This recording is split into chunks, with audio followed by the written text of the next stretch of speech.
Hi, I'm Kevin, And I'm Amanda. and we are serving up All that jam.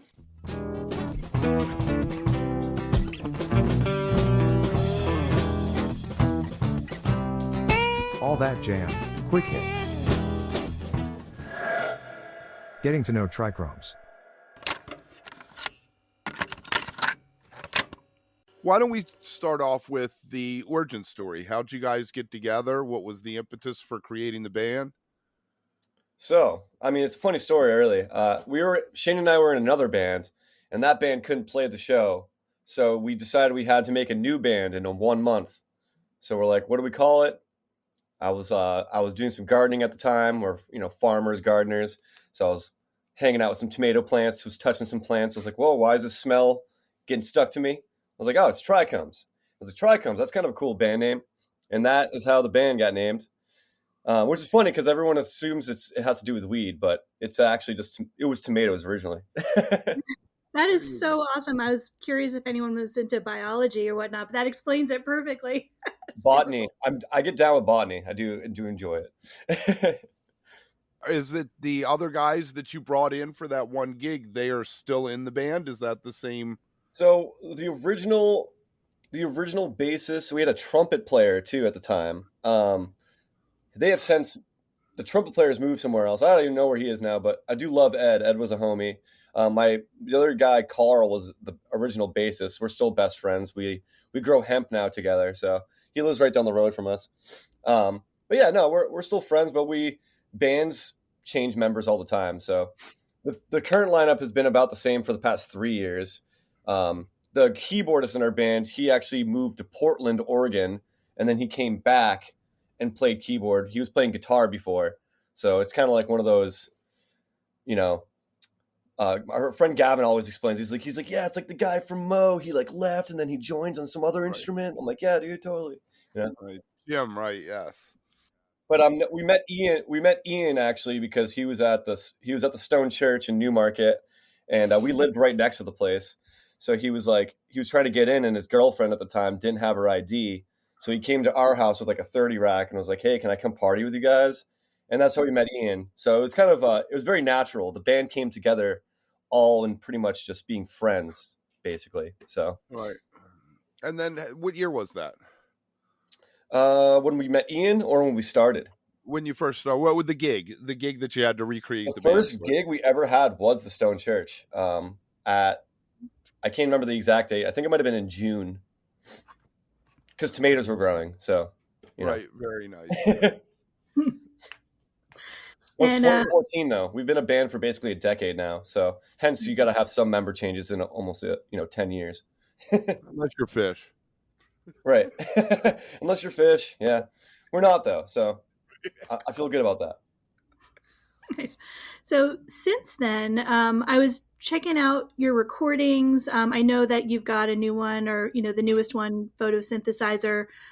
Was the first album that you all put out? It was a sampler, I think, right? Like The first album we put out on the internet was I can't remember the name. It was called like it had like these songs. It was a 4-track album, but it wasn't on Spotify. It wasn't on major distribution. It was just on Bandcamp. That's like a secret one. Our first one was our Trichomes like EP sampler, and then there was Frank's Dank's Super Number One Hits. That was our first like album. So we recorded that in a flower shop actually, which is kind of funny. In a flower shop. Okay, what's that story? That's good. That's I was Yeah, I just don't even know. Like, there was this guy, Frankie. He Sunswept is what he goes by, but he was in this band called Crushed Out at the time, and we were playing gigs with him. He was from New York City originally, and then he was in New Hampshire. He moved there, and he's like, "Hey, man, I got this like flower shop that we can record in, and I got all this cool like analog gear." And I was like, "Well, I'm in," So we just like went there relentlessly. It took a while to record that first album, but it was worth it. I helped him mix all of it. He was the main person, engineering everything. But I went there so many nights where we were just like almost falling asleep, at the mixing table. nice. You said it was analog. Yeah, he did a lot of analog equipment. We were gonna do it to tape originally, but then it ended up being like his tape machine was kind of messed up. So we're like, well, yeah, maybe we shouldn't completely destroy what we just recorded by putting it to tape.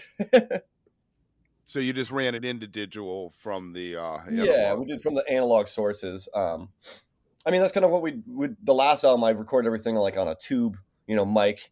So it's kind of like it sounds like the Beatles or something, for the vocals and stuff. Just for that, I really love old school like 70s analog warmth on pretty much everything. So if I don't use the real thing, I'll use an emulator trying to make it sound like that. We were talking to somebody, and they took Frankie and the Witch Fingers, and they said yeah, they're sick. they recorded it digital and then ran it to analog tape. Yeah. That's those dudes recorded with like King Gizzard, didn't they? Yeah, I think they did. Yeah, that's like one of my favorite bands. No, like I literally love that shit. I've seen King Gizzard too many times to count, honestly. I'm going out to the Gorge to see them with my girlfriend, so we're pretty stoked. Gorge Oh, is that'd be beautiful. Yeah. Last year we drove to Red Rocks to see them, like with my dog. The dog didn't come to the show, but she stayed in Airbnb. She was chilling. So now you mentioned some work that you had done for an album. Is this the one that just came out last year? Did you? Yep, the photosynthesizer one. Yeah, we recorded that all ourselves. The keyboardist, guitarist guy in our band, Umanan, also went to Berkeley for engineering and playing guitar. He teaches music as well, so he has the ears. So we all mix together. But I had to be the one suffering probably the most, I guess, at the end of the day. But I know all the songs by heart. Well, let's talk about the photosynthesizer album. What went into the thought process for the tracking? Because the opening track is not like the rest of the album. It's like B-52s meet I don't know what. It's got this It's whole almost thing like a in ska thing, almost. there. Yeah. No, it was pretty funny. We were like all kind of questioning whether or not we should put Chicken Coop as the first song. And we were like, hell, if you can make it through the first song, there's no way you can't make it through the rest of the album. So I'll admit that I listened to part of the first song and then skipped to the second to see when you guys first came on my radar to see if that's where the whole thing. It was fine with me. I'm a huge punk rock guy, so I had no issue with doing that. But then the second track is quite different, I guess. Oh yeah, we were trying to be risque. You know what I mean? Like we really don't follow the rules when it comes to what an album should sound like, but it does have like a kind of an ebb and flow. Like that song starts really hard and then it gets chill and then it goes hard again, goes back and forth kind of thing. The whole album is kind of just like a jamboree of all the stuff we've been making over the past pretty much 3 years. So we had to kind of figure out how we were going to order it and how it was all going to work together.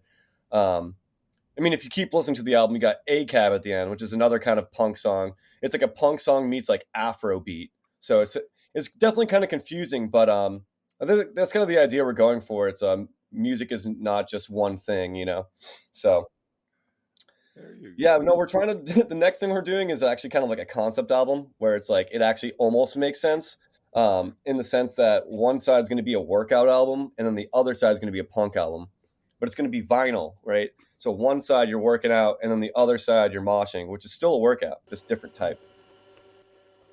If you are enjoying All That Jam, please like and subscribe to our social media channels at All That Jam Pod on Twitter, Instagram, and Facebook, or visit our website, allthatjampod.com. Make sure to sign up for our email list and tune in every week for new episodes. Also, look for full interviews on our YouTube channel. And remember, stay beautiful, but don't stay underground too long.